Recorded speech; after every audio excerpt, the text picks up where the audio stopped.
Welcome back to the Armchair Coaching Podcast. I am Coach Sheffer. I'm the offensive line coach at Brentsville District High School, and I will be your host today. We are finally back for another program profile episode. It's great to see you guys again. The reason I'm laughing is because of the conversation we were having right before I hit record. And the chat is back, especially with Coach Bennett back. We talked so much crap on you the last time that you weren't here. All right, so before we get started, Coach Bennett, you want to introduce yourself? Sure. I'm Mathew Bennett. I'm the co-offensive coordinator and offensive line coach at Clinton High School in Clinton, South Carolina. I'm not a YouTube guy like Coach Bandstra or an OnlyFans guy like Coach Steve. So if you want to holler at me on Twitter. We'll talk some football, Coach Bennett 32. That's all I got. Go Tigers, go Red Devil. All right, Coach Steve. Thanks, Coach. I'm Coach Steve. I'm the offensive line coach and run game coordinator at Addison High School. It's a western suburb of Chicago. Twitter is at Coach_Steve72. I do have my own podcast, the Sideline podcast with Coach Steve. And glad to have Coach Bennett back. Yeah, we are. And Coach Bandstra. Coach Bandstra, the special teams coordinator, receivers coach at Fairborn High School, just outside Dayton, Ohio. Unlike Coach Bennett, I actually do stuff outside of here. So I do have a YouTube channel. You can find it on there, Coach Bandstra or Nicholas Bandstra on YouTube. There's over 240 clinic and interviews on there. You can find me on Twitter at Coach Bandstra. And then I just created a Facebook group yesterday to help spread some more football content and find some speakers for our YouTube channel. All right, yeah. So we're going to be talking LSU football today. But first, Coach Bandstra, a little bit of fantasy football question for you here. I had somebody propose a trade to me earlier. This is a different league, not our own league. This league that I'm in, my first overall pick was Michael Thomas, who is out for 6 weeks, unfortunately, because of an ankle. And I also had Travis Kelce as my tight end. And somebody offered me Zach Ertz and Tyler Lockett for a trade of Travis Kelce and Mike Williams. And the only one I had starting was Travis Kelce. Do you think that's a good trade or no? I mean, I wouldn't give up Travis Kelce. Number one tight end. Especially like this week, Travis Kelce's a gold mine because historically, you can't see it. Hold on. No. Go ahead. Historically, Hill struggles against because they have the Chargers this week, I think. Top of my head. I was reading an article about that today.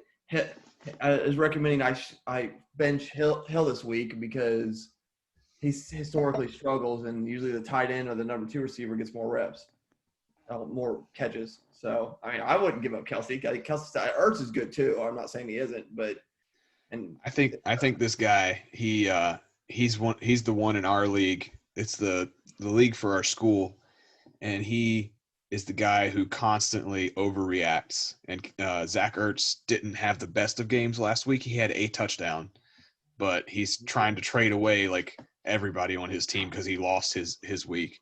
And the one thing is I would get 2 guaranteed starters, but I'd only sacrifice 1 starter. I don't know. But, I mean, the other thing is Mike Thomas. And he'll be back. So if I can get Mike Thomas and Tyler Lockett with Zach Ertz, I also have Lamar Jackson at quarterback. So we'll and I got Jonathan Taylor at running back, who should get the full starting role now. So that might be a pretty good team. Yeah, I mean, the thing is, it sucks not having Mike Thomas for 6 weeks, but when he does come back, I mean, he'll average 9 catches a game and look like a stud. So, I mean, who knows? I've also got Deshaun Jackson, so that's a pretty decent team there. I know Coach Bennett's over here looking bored. He's like, the heck you guys talking about fantasy football for? This is the first year I hadn't been in the league in years. Usually a buddy of mine that's an athletic director down in Charleston. We work together at Boiling Springs. He sets up a league every year. Mm-hmm. And I don't know if being an AD during COVID's gotten the best of him. I guess, I don't know. I guess we didn't have one. Kind of a slapdick move on his part. Kind of his one job is to put that league together. I've only been playing, this will be my third year. My first year, I had no idea what I was doing. And then I caught the bug. And now I'm super competitive. But for whatever reason, the one league I really, really care about is the one where with all my coworkers. And that's the only one that I lost this past week. All the others I actually won, but this one I lost every damn year when I lose the first game. Whatever. I've never played in multiple leagues. I got too much going on during football season. Y'all must just kick everybody's ass every week. I have to watch film and game plan stuff. I can't keep track of more than one. I can barely keep track of it either right now with the virtual learning right now. It's just crazy. But this is the first time I've done a league in years, in all honesty. Like, seriously. Like, with our shortened season and everything else going on, I was like, I need something for entertainment value. And I almost wish that I hadn't discovered it. I'm going to be honest, because I'm competitive and I want to beat people. And so I get so competitive that I focus so much of my energy on this stupid game. Oh, at least I got this podcast, guys. At least I have you, especially Coach Bennett. Only when you need us. We're going down a little bit now. He's getting big time. Oh. Yeah, we're like that girl in college you called at 3 o'clock in the morning. Oh boy. All right. The Bengals must not be doing very well. Bandstra's staring off in this space. They're about to start. That's why he's sad. They're about to start playing. Before this starts, like the way they lost last week is about the most Bengal thing that could physically happen. When you hurt yourself attempting a field goal after your quarterback drives down the field, and if I read it correctly, he hurt both legs. Like, that is the most Bengal thing as a Bengals fan that I've ever seen. Like, I watched that guy trot out on the field, and I was like, he looks like a freaking bowling ball. Bullock is his name? Yeah.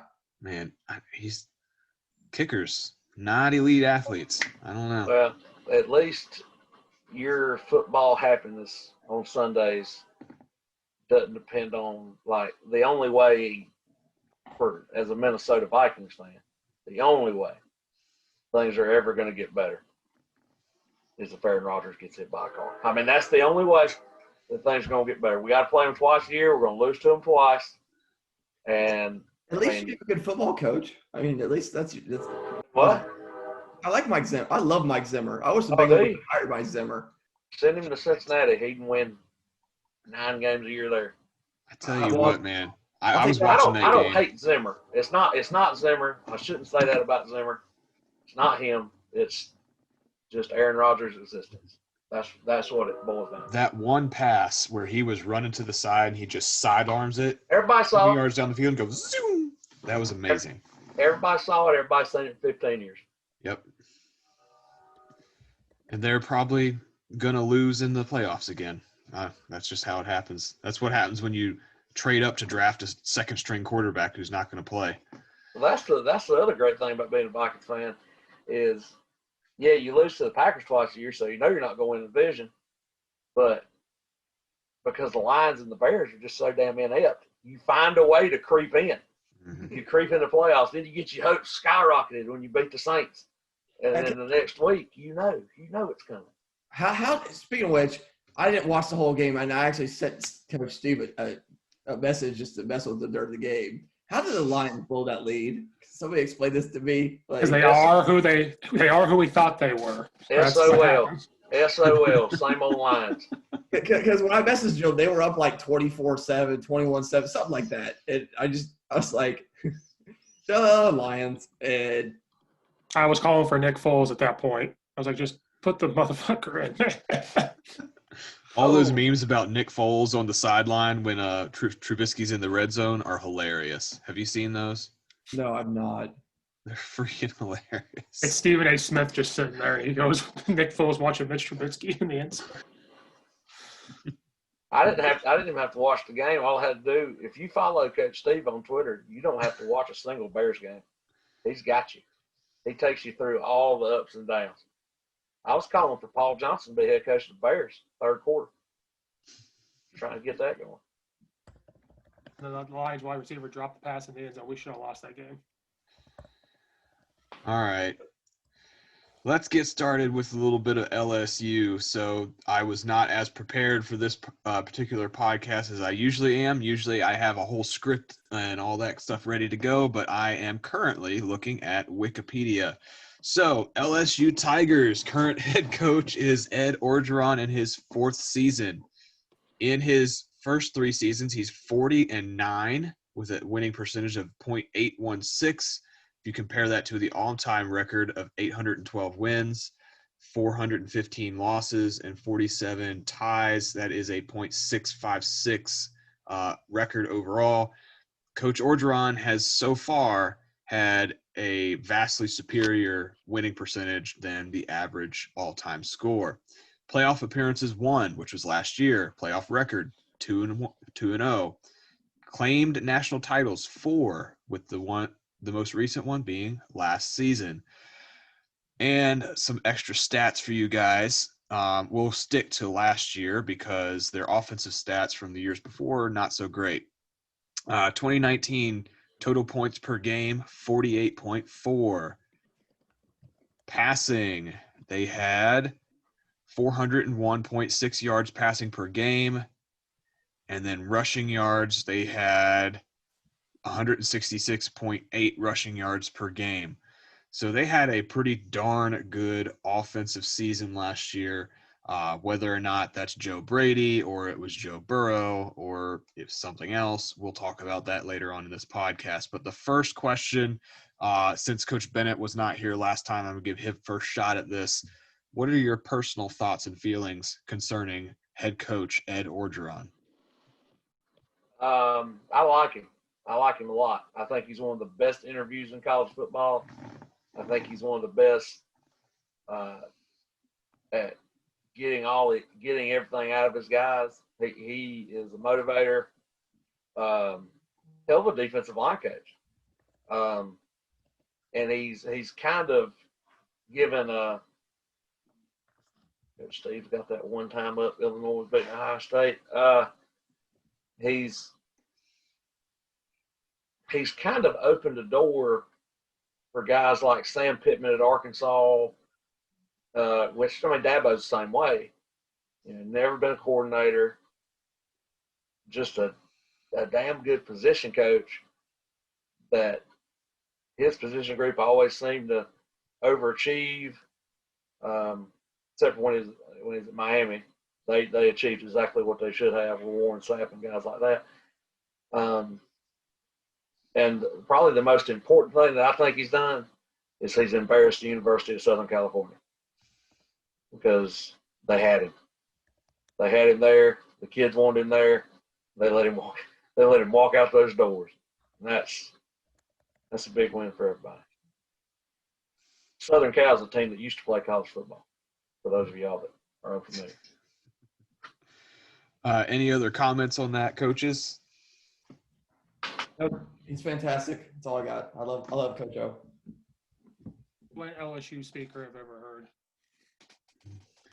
I remember, I don't know if it was last year or the year before for the, you know how they always do the SEC media days, and that's like the official start of, talking season, as Coach Spurrier used to call it.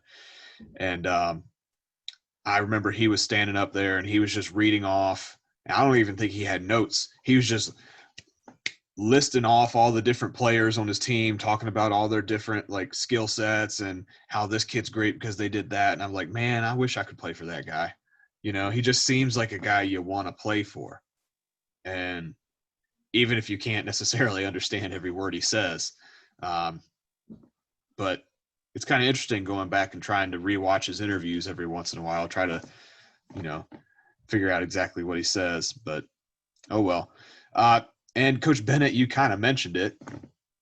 This next question here is: should USC feel bad for how they handled Coach Orgeron? Yes. What do you guys think? Yes. I thought. And I've talked briefly about this before. It's like people don't remember what Lane Kiffin got when he got there. How many scholarship sanctions and all that, and they were still competitive. And then that whole issue happened, and then he took over, and they were. I forget what his record was, but wasn't he like 4-1 or something like that as the interim? He's been recognized as one of the best recruiters every year, anywhere he's ever been. And so, he was also the last tie to the Pete Carroll dynasty. Y'all familiar? Y'all probably heard the story about how he kept his job at USC when Pete Carroll got the job. But if you hadn't, I'll fill the listeners in briefly. He was recruiting. Coach had been let go, and the AD told all the assistant coaches, said, if you want to keep your job, go recruit. Well, everybody knew they were getting let go. Coach O was beating up the roads recruiting, saw Coach Carroll at a state championship game in California, and Coach Carroll told him, he said, hey, don't tell anybody, but I'm going to get the job. And when Coach Carroll walked in the coach's office after he got announced, they said, all right, all of you's fired, except for you, Ed, you can stay. Coach Orgeron, that's if you want to keep the fight on and all the great things, that Carroll had them rolling, he was your last tie to it, really. I don't know if this is true, but I heard a rumor that it's a possibility that the president at USC didn't want to keep him on as the head coach because of the way he was speaking, like his accent. Is that a rumor that you guys have heard before? I heard somebody in the media talk about that on TV like last year or the year before. I forget who it was. Like that got mentioned. I don't know if that was ever confirmed. Something about his. It was a rumor. And I think whether it's true or not, I don't know. But I think that was more to kind of shed light on what USC missed out and on the success he was having at LSU. Yeah. If it was true, he would deny it. It's not like it to be anything they would ever, especially now, they would ever admit to saying. But people that say stuff like that, all you got to do is say, well, have you ever heard Dabo talk? He's a real all shucks. He's from Pelham, Alabama. And hell, Bear Bryant, he needs a teleprompter. If you listen to Bear Bryant interviews, he talks more like Ed Orgeron than he does any other coach, or he talked more like Ed Orgeron does than he does any other coach currently. He's another Southern draw guy. California is what they said. Like the way he talks, the way he is, he's a country boy. He's not meant for California or. I don't know. No. He's not country. He's Cajun. That's like country on damn gasoline. I'm pretty sure he's one of those candidates for perfect job or perfect school for the perfect coach. You know what I mean? Like, I don't know if he could have found a more perfect school for him, or like a community that would rally around a guy like that. Probably LSU at a big time school. Probably them. Maybe like a Mississippi school. Probably Mississippi State might have done it. But well, that's where he was originally. He left USC for Mississippi State. Ole Miss originally. That didn't work out. And then he went to New Orleans Saints, I want to say. As the D-line coach. I don't remember. Off the top of my head. And then he went back. Then he met up with Kiffin again. I want to say that's where he was. Well, he was the line coach at LSU, and then Les got fired.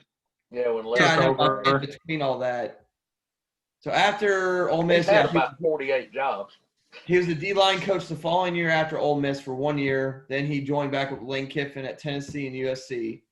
Then was the interim at USC, went to LSU as assistant for 2 years, and then became the head coach. If I'm not mistaken, was that not his second tenure at USC or at Tennessee? Wasn't he at Tennessee with Fulmer too? No. Was that after Miami?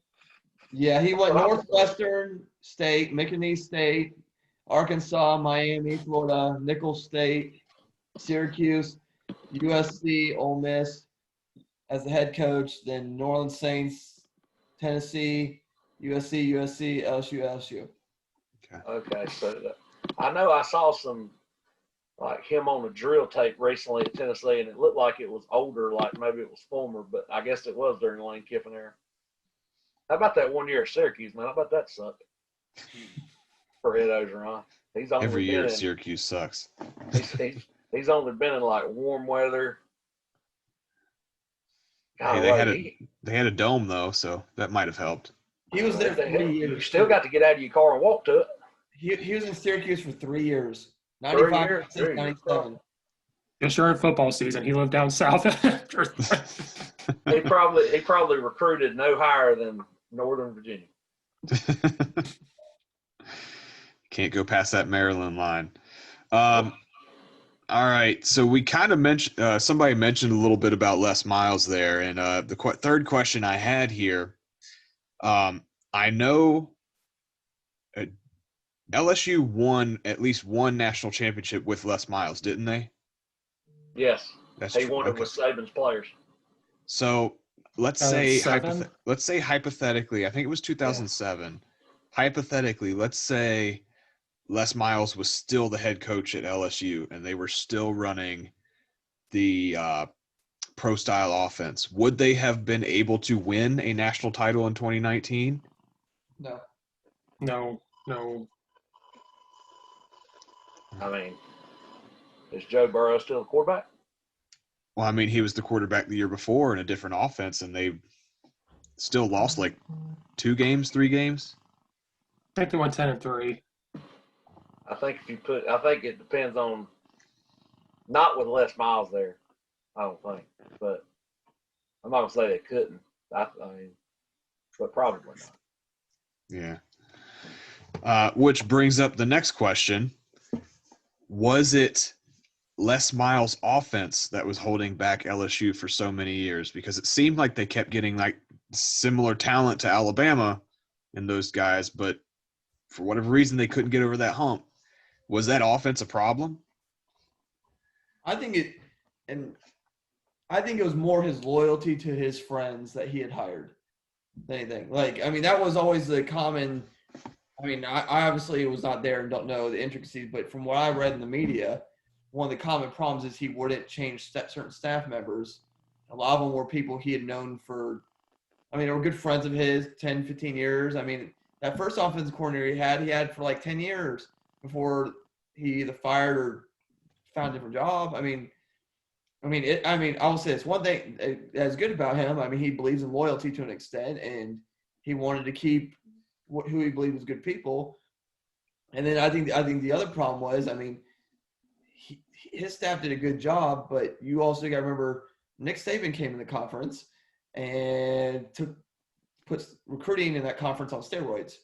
And they were still recruiting well, but they weren't recruiting Alabama well.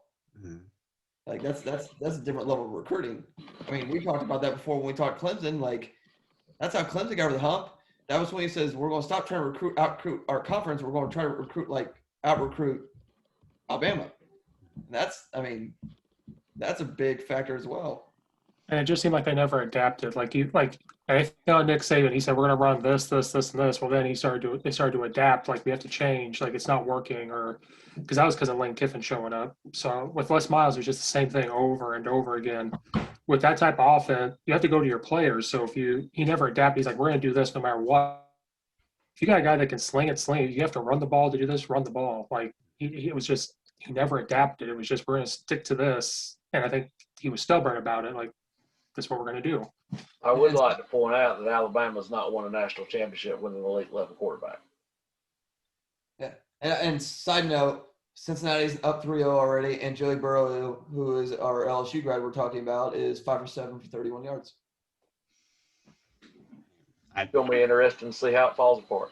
Yeah. Yeah, exactly. The Bengals, they always do it. So that kind of brings us to last year. So last year's offense was possibly one of the best offensive seasons that a team could have possibly had. You know, you've got your Heisman Trophy winner who's got over 50 touchdowns. throughout the regular season and the playoffs. Now, what about the offense in particular made it so explosive? Was it more scheme related or was it more talent driven? Kind of both. They had done a really good job recruiting talent, and they combined the offense they had with what Joe Brady was able to bring from the NFL. Ed Orgeron is known to have a great relationship with Sean Payton and the Saints staff, and they switched assistants all the time. LSU people go to New Orleans, the Saints, and vice versa. And I think it was the perfect combination of what they were able to do. Some of that stuff hadn't been done in a while. I know they ran duo really well on several other plays. And then you saw, they had the same problem Alabama had after the season. They lost a really good staff. That's the thing. They put together a good staff with good players, and it is a perfect combination. And it's going to probably take a while to rebuild that because, again, he lost 2/3 of his staff. That's true. Saban talks about it every year. Every year he's replacing. He's replacing from coordinators down to the damn quality control guys, because other teams in the SEC, they feed on them like piranhas, man. And LSU's going to have to deal with some of that. I've studied some of their tape, and some of the stuff they were doing in the passing game, they were light years ahead of everybody else. And I think it'll take a couple seasons still for people to catch up to what they were doing, and for it to be such a, and I hate to use the term flash in the pan because it was just for 1 year. Like, if somebody can do everything that Joe Brady did and get a quarterback to everything Joe Burrow did, you can dominate for a couple more years before defenses catch up. Brent Venables was the best defensive mind in the world, and other than Nick Saban, and Joe Burrow torched both of them in one season. That's unbelievable. Going back to that, even beyond Brady, like you if you looked at that support staff, just not even on the field people, like the analysts and the off the field people, he had like 4 former offensive coordinators on that support staff as analysts. Like, one of them used to be like the OC at Utah State, and another one was at like a former Big 12 school. Like, they had a loaded staff. Like, and then obviously Dave Aranda, who had to coordinate against attempted shootouts. Is a great defensive mind and a great coach himself. Like, and the support staff he had on defense. Like, people don't realize how deep that staff was, and they want to give credit to just one person. It was extremely deep. I think they'll realize it this year. Yeah.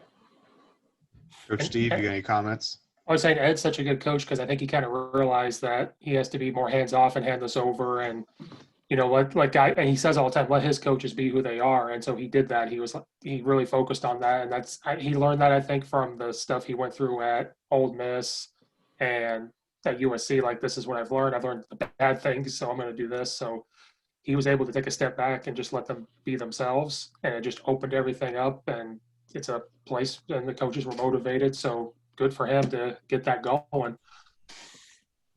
Yeah, you guys kind of mentioned that, they've got to replace a bunch of staff, but, they had the departure of Joe Brady's now the offensive coordinator for the Carolina Panthers. Joe Burrow's now playing quarterback at the Bengals. And then you've got a ton of the starters, the guys who were supposed to be starters, who are already opting out of the season. Do you guys think LSU can still be competitive in the SEC West this year? Yes. That's just because of how well they recruit. They'll always be competitive. Do I think they're good last year? No. They lost to what you listen to every NFL scout say was the highest rated quarterback in terms of scouting and whatever, like the past 5 to 10 years. And again, you lose all that staff. I think they'll struggle at times. especially with not being able to get that non-conference game against like McNeese State. But I mean, they'll be fine. They probably. I haven't double-checked the schedule real quick, but I assume they play Arkansas and Vanderbilt. So, yeah, there you go, both. So, I mean, they'll be fine. I mean, are they going to be a 10-0 team? Probably not, but they'll compete. They'll be fine. I mean, they got to still watch out for Bama and Georgia. So, it's not outside the realm of possibility for them to go 4-6, and it's nothing against. It's not a huge indictment on them. They lost a ton. Now, I don't think they will. I think they'll do better than that. But LSU's riddled with talent. It always has been. We'll take that back. Ever since Coach Saban got there, it's been ever since then. They've had no trouble recruiting. They've got players. They've got the quarterback's going to take Burrow's place. There's Miles Brennan. He's been there for 15 years. He's gonna be the man. And the thing I think they'll miss, and I think Coach Aranda's a great defensive mind. He didn't have to be a great defensive mind many times last year because that offense could score 100 if they wanted to. But what he was good at, what his defense was really, really good at, is when they needed a big play, a big turnover on defense, a big stop, they always seem to get it. And, I mean, national championship game, it took a little while. For a while, it was back and forth, ping, ping, ping, and then they started teeing off on Trevor Lawrence, and Trevor had a bunch of overthrows, and I mean, the defense stepped up when they needed to against Bama, even if it wasn't but one time. Yeah, I think it's going to be interesting because you've got the loss of so much talent. You've got to replace the coaching talent that you lost.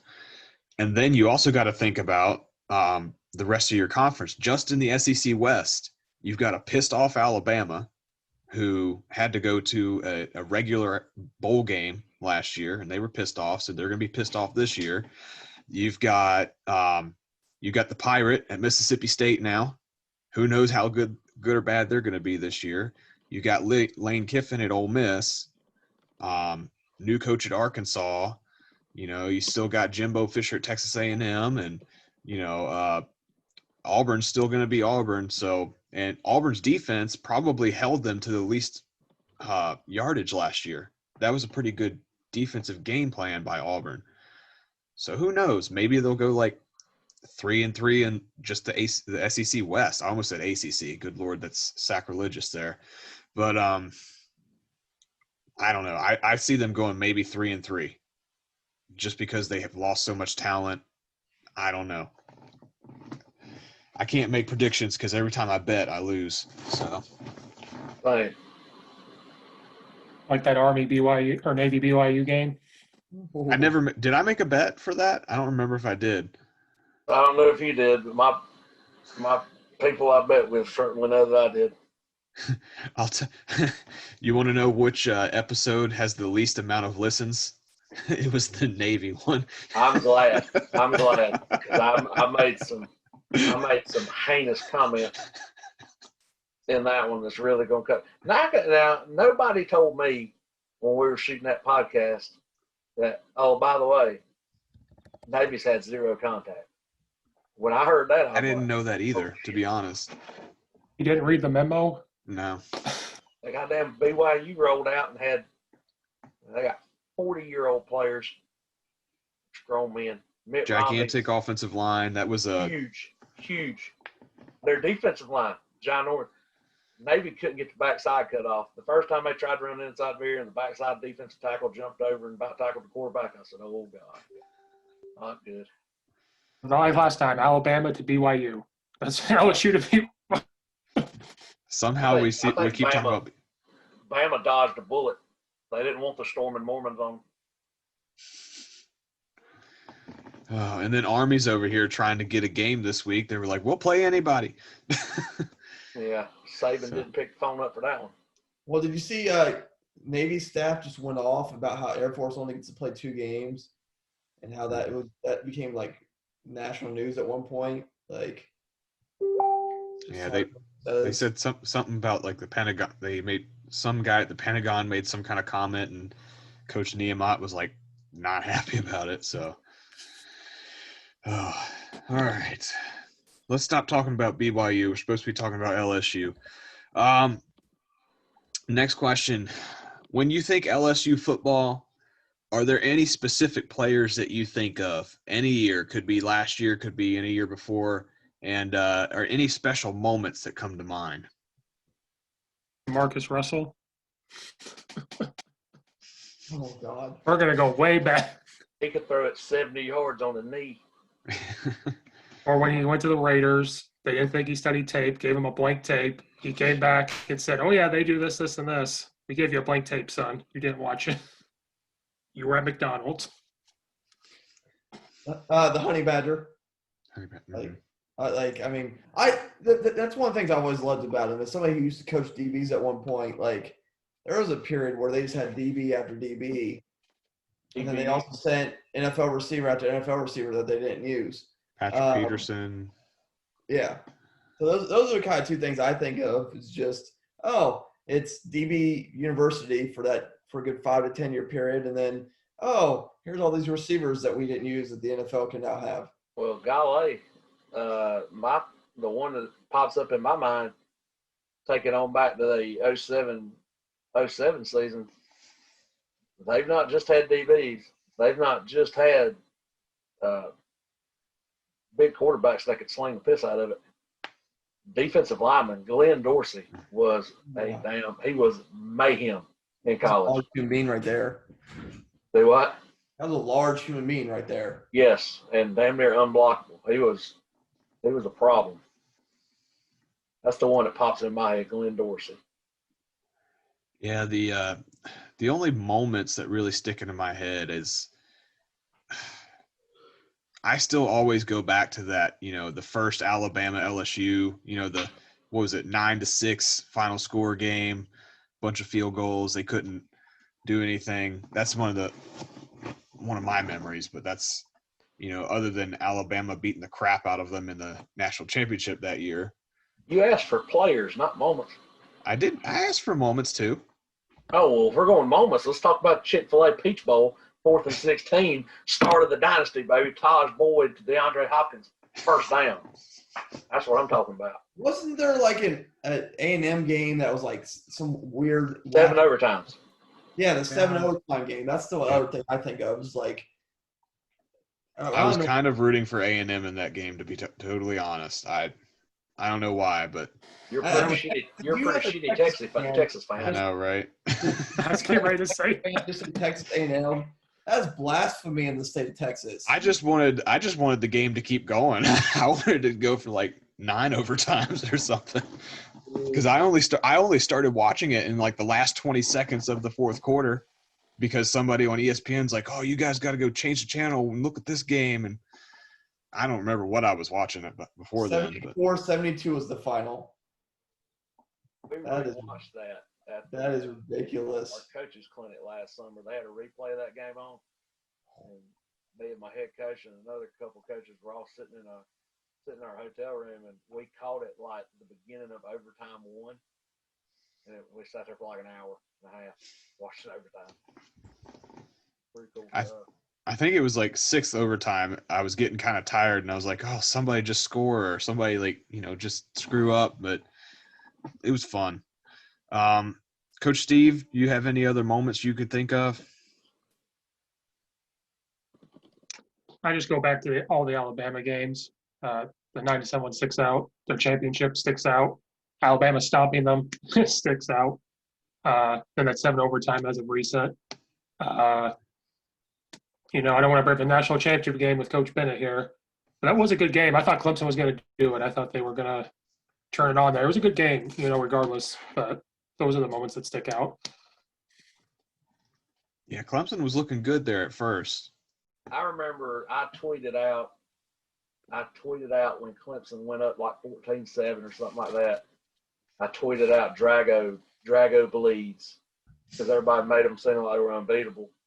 And one of our coaches at Clinton texted me he's a Georgia fan, so he didn't have anything to do on that national championship. So he texted me, and he was like, "I bet you've been sitting on that tweet all day, just hoping Clemson will take the lead." And I said, "I have. I've been waiting on that one. Come back to bite me in the ass." But it was there for a minute. I was pretty excited. I mean, hell, nobody touched Joe Burrow. Nobody got to him all year. Venables got to him early, but he's a great quarterback, man. He's going to do great if he can get out of Cincinnati. Yeah, right now they're losing 7-3 because they can't play defense. I mean, he didn't look horrible first game of the year. His kicker screwed that game up for him. Well, he's 6 for 8 for 39 yards right now. He's been sacked twice. They got no O-line. No, he's been sacked more now than he did all last year at LSU. Their right tackle is abysmal. Bobby Hart is I don't know what – I watched a highlight of one of the plays. I think he was up against Bosa. He took one step and then just stopped moving his feet. And Bosa you can't stop your feet against Bosa. You're dead in the water and you're getting somebody hurt. Well, the Bengals offensive linemen all listen to this podcast, so you better not say anything that you're not willing to back up. Ooh, they're going to drive 60 minutes of I-75 to stop knocking on my door. I'm so scared. All right. Sheffer, see if you can get one of them on the podcast. One of the Bengals. One of the Bengals offensive linemen. We'll just talk bad on Bandstra the whole time. Because you got to figure, if he's the worst one, he's 6'6", 340. Yeah, still. So besides Alabama, if we go through the schedule here. All right. Call them out, and I'll type W or L in the chat. All right. So starting on September 16th, at home versus Mississippi State. Away at Vanderbilt. At home versus Missouri. Away at number 5, Florida. At home versus South Carolina. Away at number 8, Auburn. At home versus number 2, Alabama. Away at Arkansas. Away at number 10, Texas A&M. And at home versus Ole Miss. So besides Alabama, who else on that schedule do you think LSU has to really look out for? Is there anybody that could potentially upset them? Lane Kiffin. And I say that just because, that will mean – because him and Ed are good buddies, and that game will mean a lot to both of them, just to kind of as a ha-ha, who's going to one-up the other one. That was always the running thing. Had he not gotten that FAU job, he was probably going to be the OC for Ed at LSU. That was always the running rumor. Him and Ed are good buddies. So, like I said, that's my instinct. Obviously, we're going to say Mike Leach because Mike Leach is, the SEC whisperer right now. And then Auburn. I think Auburn with how much they lost, if Chad Morris can get that offense going the way I think he can, those are kind of the 4 games. Bama and Auburn to me are losses. And then it's either Mississippi or Mississippi State. I'm leaning towards Mississippi just because that game means a little more for Lane. The Pirate hasn't played a game in the SEC yet. And the last game he played, they lost to Air Force. Nobody's run the triple. Yeah. So he doesn't have to be scared about that. But the last time he coached against the SEC team was Auburn. They only lost 26-21. I think that was it. They were moving the ball. And he was offense coordinator at Kentucky years ago. Prototypical spread guy. Only lost 26-20. Only lost by 5. It was Washington State. They were terrible when he got there. The Pirate. It's 2020. Nothing's going the way it's supposed to. Everything's lining up for Mike Leach's crazy ass to beat the defending national championship first week of the season, and then probably lose to Arkansas or something crazy. But I agree. I actually agree. Something's going to happen. You can't. You know some of the stuff you're gonna have to defend against him, but you never know what he's had. He's had an extended off season to come up with stuff. Nobody knows what's going on in his brain. How many ways can I run mesh? What Yeah. new So formation? he's can I up run? to about 748 the last time I counted. I would love to live in his brain for a while, just to have that going on. I don't know if anybody could physically handle it because he is a borderline, like, he is legitimately a genius, like IQ wise. Like he's on that borderline of extremely smart and crazy, where they just say that kind of like line blurs, like you kind of go back and forth in between the two. Like, he doesn't forget anything either. Like, he'll bring up just random facts that he knows off the top of his head, and it's just so impressive. Like, I love listening to Orgeron just because he's poignant and he's got like that Southern hospitality and makes you just feel at home. Mike Leach just makes me feel stupid, but at the same time, I learn something anytime he talks. I'd like to walk up to Mike Leach and say, hey, when you were offensive coordinator at Kentucky, third quarter, 7 minutes to go against LSU, 3rd and 6, left hash on your own 23, what'd you call? And I just made all that up. But if it's a real scenario, I bet you he might remember. I mean, He'll tell you he was on the right hash instead of the left hash. Yeah, in the yeah. comments. yeah, it was like it was third and three on the right hash, jackass. Nice try. Oh boy. And we ran mesh if wheel.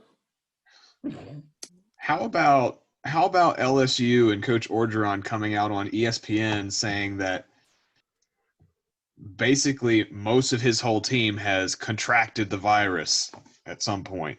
That's just you can't stick a live mic in his face without preparation. Yeah.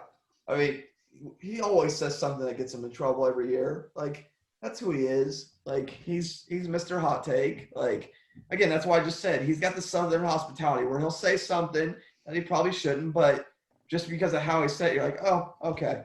It's Like, what endears us to the rest of the country. yeah, like, it's like, oh, okay, that sucks. Move on. Like, He's got the same thing, and I've told Coach Sweeney this joking around at camp. Like, when I've been down there and just conversing with him, when he first got the job, the most nervous I ever got is halftime, right after a game, hot mic in his face, live camera, because you never knew. Like Orgeron's the same way.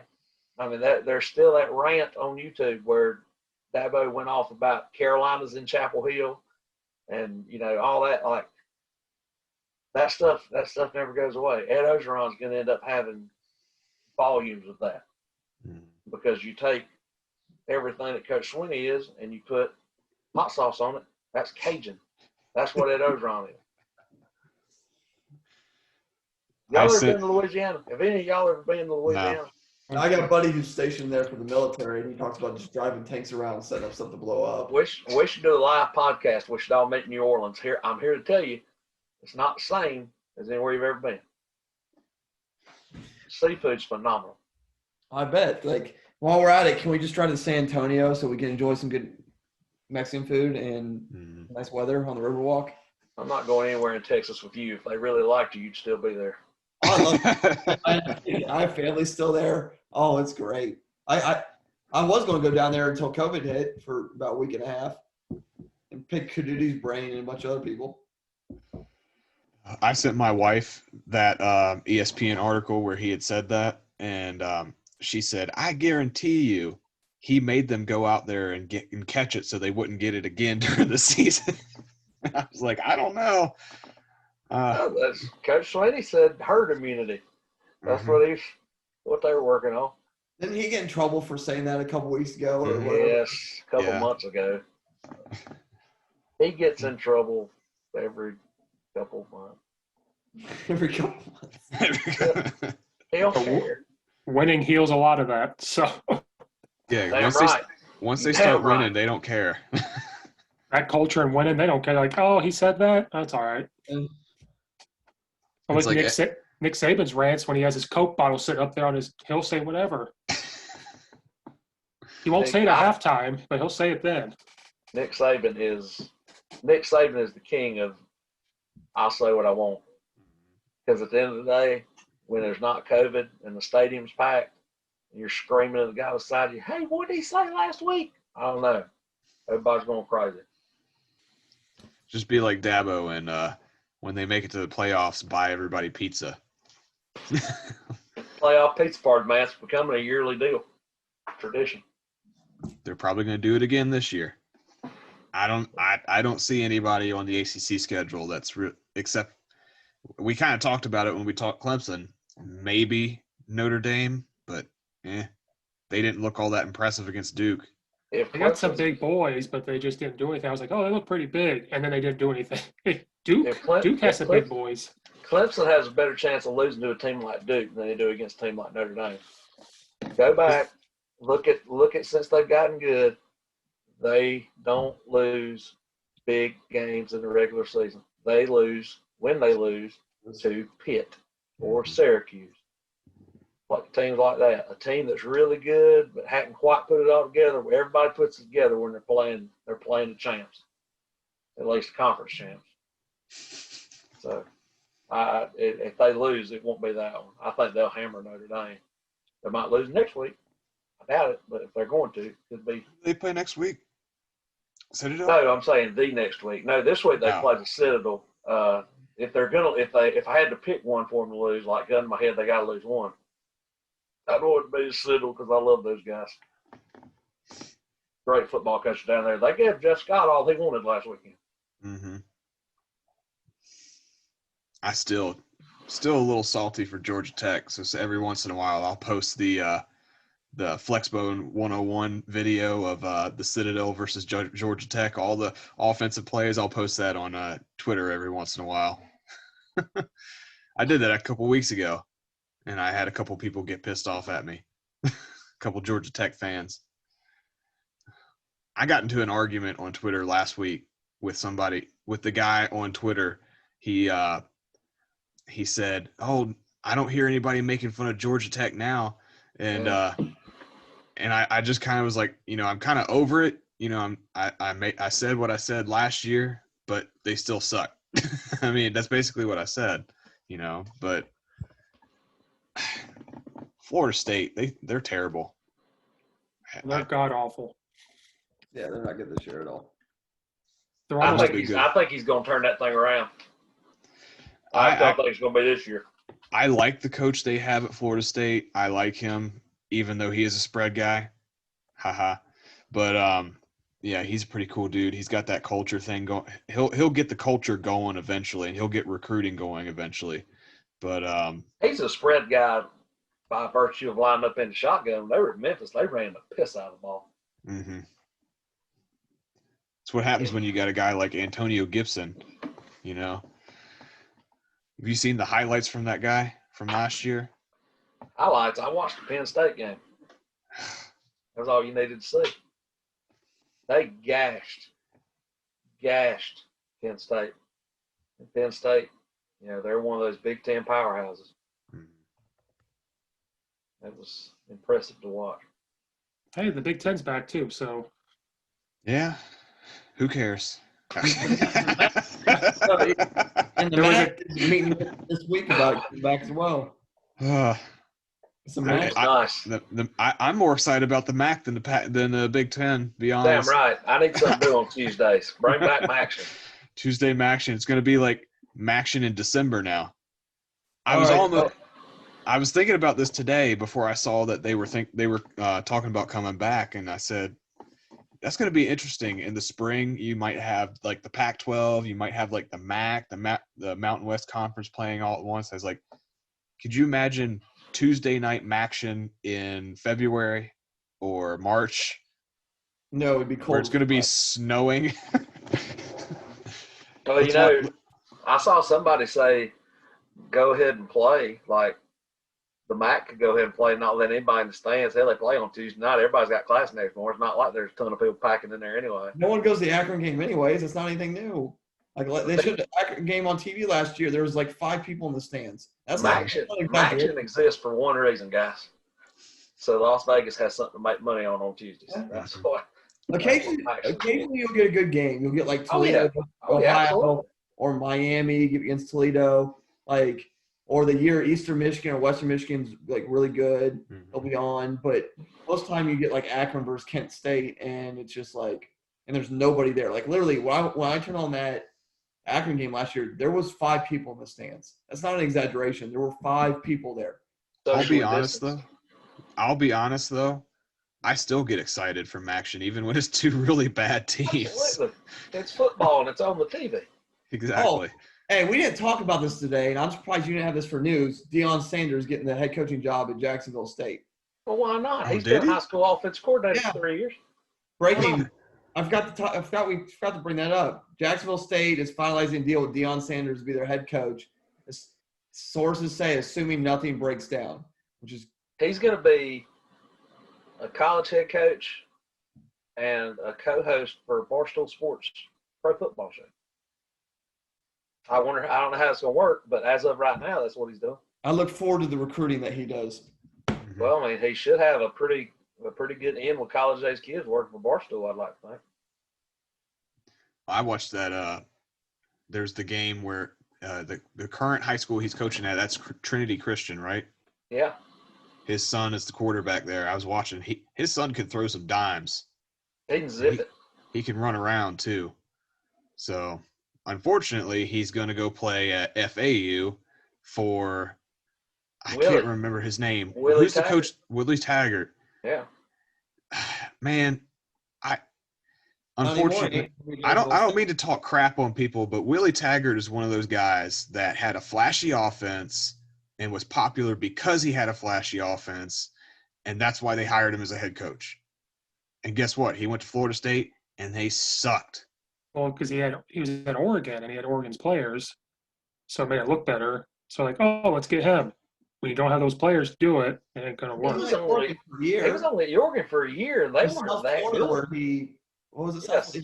South Florida where he put that power on, and he was trying to get the Florida State job then, and they didn't open it that season, so he went to Oregon, and then the second that job opened up, because that was his dream job, he went there. Like, because before South Florida, he was at Western Kentucky. He's the perfect example of that rant that I have every single year, and my wife hates it when I do this, but I always have a rant every single year when the coaching hires come around, and it's always spread guys who get the damn jobs, you know? All these guys who are just no offense, Coach Steve, but You're damn right. it's people, it's guys. Don't hire Coach Steve. That's why They're only popular because they run a flashy spread offense and they throw the ball around, but they don't necessarily win. That's the problem. I don't know it. Hey, I've said this. If you ever get me on your podcast one-on-one, you'll figure it out. It's not if you are going to. Every one of you are going to get. Remember, Coach one. Steve, we're not invited to those one-on-one podcasts. We're not good enough. We're not good enough. I could not do the up-tempo, snap the ball every 8 seconds. I don't know. I like to watch it, but I couldn't coach it. I don't understand. I just call it a play to call a play at that point. I really like the slow. I like Mike Leach's pace. Like, it could be fast, but it could be slow. But Willie Taggart, his offense, I don't know. I have no idea. Got to Florida State and just didn't work. I like being able to run a play, get back on the ball really quickly, and then have the ability to pause if you need to, go quickly if you want to, have multiple tempos that you can go to. Because that's what we do, and it works out well for us. We have, like a regular tempo where we get to the ball, the kids look over, we say, all right, what we want, we throw the play in, and, it's a little faster than huddling, but it's not like high tempo. Then we have we have what we call NASCAR, where we're go, go, go, go. We just call real quick. And then we do freeze a lot of freeze tempo, and we slow it up and they act like we're going to snap it. And then we turn around, and that really screws the people. I like that kind of tempo, to be honest, but are we going to see that no huddle up tempo wing T teams this year with COVID going on? That'd be dangerous. Yeah. I like winning, so I don't really care what offense we run as long as we win. Yeah. That's my short version. I've coached them about every single one of them. Like I said, I keep posting that on my YouTube channel, that film from when we went 7-3, ran for 4,900 yards. Fantastic. But I've been in assistant on a power read offense. Like, so like I don't in a full spread one my first 2 years. I don't care. Let's just win football games. Just don't punt. Yes. Well, that was the other thing about, like, if you watch some of that 7-3 film from Elgin, like, there are games where you will be backed up to our 20. It'll be like 4th and 7. My head coach will go for it. And I'm the DC on the staff. I'm just like, okay. Hopefully power gets to 7 yards. And occasionally it would. It'd be nice. And then other times I'm just like, well, thankfully we're up by 21 because this would suck really bad otherwise. Yeah, the hell with Willie Taggart. Is that what we're still talking about? We can get back to that because it's awful. And they're paying him. Florida State is still paying him all that money after they Well, no, if we want to talk about paying coaches and travesties, how much Charlie Weiss made during his – He's still getting paid from Notre Dame and all them, I think. Florida or Kansas. I can't remember which one's paying him because Notre Dame finally paid him off. And I think Kansas is. Yeah. How are they paying Les Miles then? Loans? IOUs? I don't Wes know. already had money. He's like, This is his retirement plan? Kansas? don't worry. He took a $2 million pay cut for COVID. Don't worry. I'm not worried about that. Oh, well. He can barely walk. If you watch him on the sideline, I'm like, he's going to kill over sometime. Yeah, especially watching a spread option offense run all over him on the field. Oh, So- God, that punch. Can we talk about that game? Part 2 of the podcast. Coastal Carolina punching him in the mouth. I love how our recent profiles, we've talked about the team for maybe like 20 minutes, and then the rest of the hour is like BYU, Kansas sucks, Illinois sucks. You know, Coach Bennett over there saying, you know, screw Georgia Tech. That's basically what we end up talking about the whole time. I hope Georgia Tech never wins another game. This year they might not. So what you're saying is if they play Ohio State, you want Ohio State to win. Is that what I just interpreted? By 70. Okay. If they can. Mhm. Oh, speaking of which, next week I will have a video of us scoring 70 in the first half during that Elgin season. Nice. Nice. I can say this. I don't know if any of you've ever been bored during coaching a game. When you're up 60-something to nothing and it's not even halftime yet, that's what happens. When you are constantly forcing turnovers on defense and your offense scores in one play, that's called you're bored. I literally looked at my head coach at a point where I'm like, Coach, I'm bored. Like, I can call whatever I want right now. It does not matter. And he was the same way. Yeah. He ran 3 plays the entire game. The only reason he ran the third is because it's 63-0 with less than a minute left. And he's like, well, I'll run rocket here so we can score before half. Like, that is the only reason we ran rocket. Otherwise, it was just power and counter the entire half. Those headset conversations are fun during that time. We can talk about that off air so people don't hear. Oh, no. Our staff had already come down from the box at that point. Like, why? Like, we didn't go in the locker room at halftime. We sat in the end zone and watched the band. Like, those are fun when everybody from up top comes down. Yeah, it's like, hey, we're all here. yeah. Like, why am I? You look at each other. Who's going to call the play now? We're all down. Who's turn? Well, then we put our JV in, and they physically couldn't move the ball. They lost yardage in the second half. Wow. Builds character. Yeah. All right, guys. I think I've taken enough of your time tonight. So do you guys we'll start off with Coach Bennett. You got any final thoughts for us tonight on LSU, since we were supposed to be talking LSU football? I think LSU is going to be fine. I don't think they're not going to be what they were last year, and to compare them to that's foolish because of all they lost. But long run, nobody fits the job better than Orgeron fits LSU. He can run for governor down there tomorrow and win, which I think it's the third time I've probably said that about somebody on this podcast. I know I said it about Lincoln Riley, in Oklahoma, but nobody is more popular in the state of Louisiana than Ed Orgeron. And there with recruiting, I've said it multiple times on here with you guys. It's facilities, athletes, and coaches, and LSU's never going to have a problem getting any of those. So they'll be all right. My parting words to the podcast world is: you're going to have a goatee. Don't have one like Coach Banstra's. Make sure the whole thing grows in, real flush and nice like. Coach Bandstra looks like he fell chin first in some dirt.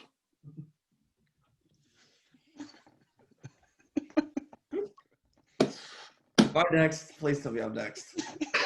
Go ahead. It sucks when you go first, man. Yeah. I mean, I have some statements, but I don't want to offend the entire South because I like the South. I will say I like Coach O. I love Coach O. Coach O's fantastic. On a side note, Joey Burrow just threw his first NFL touchdown to CJ Uzuma, but they are still losing. And, I mean, that's really all I got. I mean, LSU will be fine. I mean, they'll struggle up this year. They'll probably have some staff turnover again. But, I mean, it's a good program. It's always usually one of the top 3 to 4 SEC programs. And I'm just glad I still have a hairline unlike Coach Bennett there. There's all. You're covering your receding hairline. Oh, I have football I have 18-year-olds who have hair issues that do the same thing. And I've got kids on JV that can grow a damn mustache. On a scale of 1 to your mustache, how much will LSU struggle this year? Half a mustache. Coach Steve looks like Coach Steve, you got any final thoughts? Skinnier Tony Shipman. That is a compliment. I will take that. Yeah, all you Midwestern guys look alike, ugly and bearded.